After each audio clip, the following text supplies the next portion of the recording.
الحمدللہ والصلاۃ والسلام علی رسول اللہ۔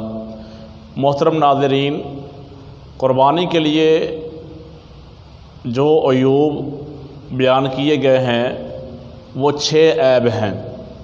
ان میں سے کوئی ایک عیب بھی اگر جانور کے اندر موجود ہے تو اس جانور کی قربانی کرنا جائز نہیں ہے۔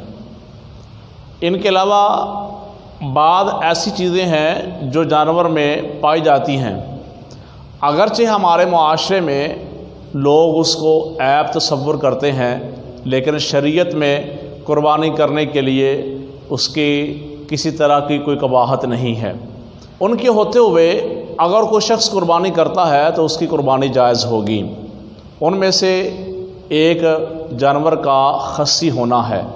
اگر کسی نے خصی جانور خریدا ہے اور وہ قربانی کرنا چاہتا ہے تو اماں جی عائشہ صدیقہ طاہرہ مطہرہ رضی اللہ تعالی عنہا فرماتی ہیں کہ پیارے پیغمبر علیہ الصلوۃ والسلام جب قربانی کرنا چاہتے تو 2 مینڈے خریدتے، موٹے تازے اور اچھی طرح صحت مند ہوتے، تندرست ہوتے اور خصی ہوتے۔